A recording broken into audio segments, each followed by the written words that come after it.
میں یہ کفن بھی لے کے آیا ہوں. میں انگریز حکومت کا کفن بھی نہیں پہننا چاہتا. تو یہ وہ حضرات تھے کہ جن کے اوپر آزادی کا ایسا جنون اور جذبہ تھا.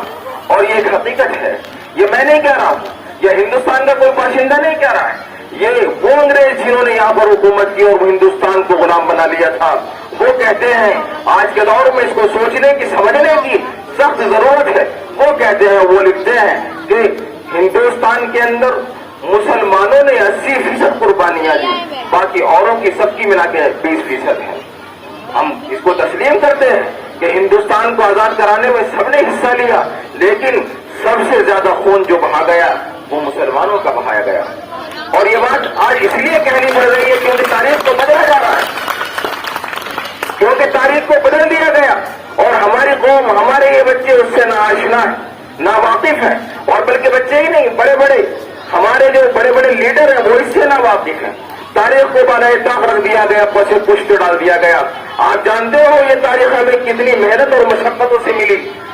توپ کے منہ پر ایک مسلمان کو باندھ کر اس توپ کے گولے سے اڑا دیا جاتا ہے اور کھولتے ہوئے تیل میں ڈال دیا جاتا ہے.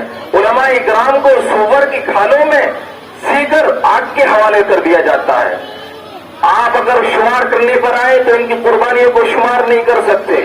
علماء اکرام نے اور مسلمانوں نے ملک ہندوستان کی آزادی کے لیے وہ قربانی دی ہے.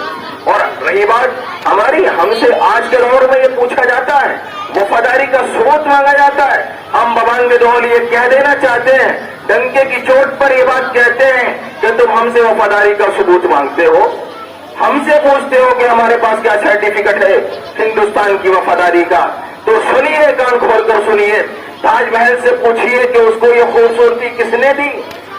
تاج محل سے پوچھنے کے بعد آپ لال قلعے سے پوچھیے کہ اس کو یہ مضبوطی کس نے دی. آپ قطب مینار سے پوچھیے, چاہے قطب مینار تجھے یہ اونچائی کس نے دی. جامع مسجد کے میناروں سے پوچھیے کہ تمہیں یہ سنجیدگی اور یہ متانت, یہ خیمہ بردباری کس نے دی.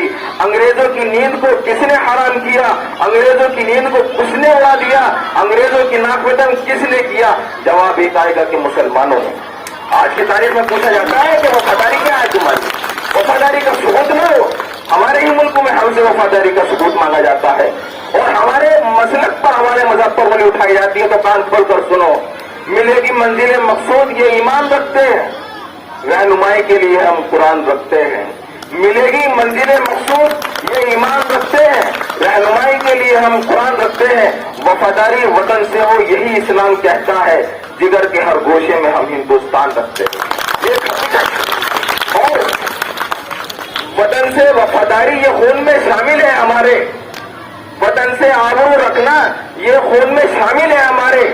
آپ آج بھی اس زمین کا, ملک ہندوستان کی زمین کا ڈی این اے کرا لیا جائے, ہم نے اپنے خون سے اس کو لال کر دیا. اس کی خاطر اپنے نونہالوں کو ہم نے شہید کر دیا. ایک نہیں, ہزاروں لاکھوں کی تعداد میں مسلمان شہید کر دیا گیا. آج کے دور میں تاریخ کو بدلا جا رہا ہے.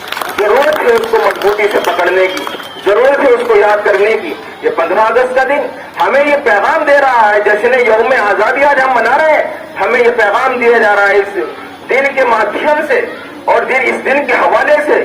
یہ دن چیخ چیخ کر ہمیں ایک پیغام دینا چاہتا ہے. آج ہم یہاں سے یہ پیغام لے کے انشاءاللہ جائیں گے کہ جب ہندوستان آزاد ہوا سب نے قربانیاں دی, مسلمانوں نے بھی قربانی دی, ہندوؤں نے بھی قربانی دی, سکھ اور عیسائیوں نے بھی قربانی دی, سب نے قربانی دی.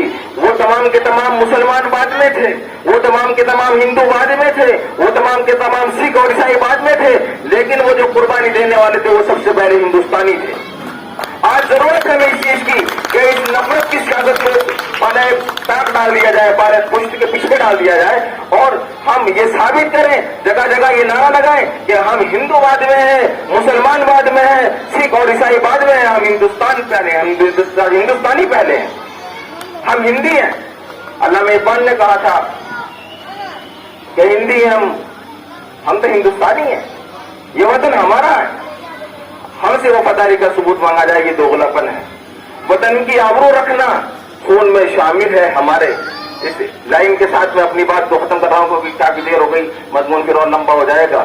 وطن کی آبرو رکھنا خون میں شامل ہے ہمارے, وطن کی آبرو رکھنا خون میں شامل ہے ہمارے. تم سے کس نے کہہ دیا کہ وفادار نہیں ہم؟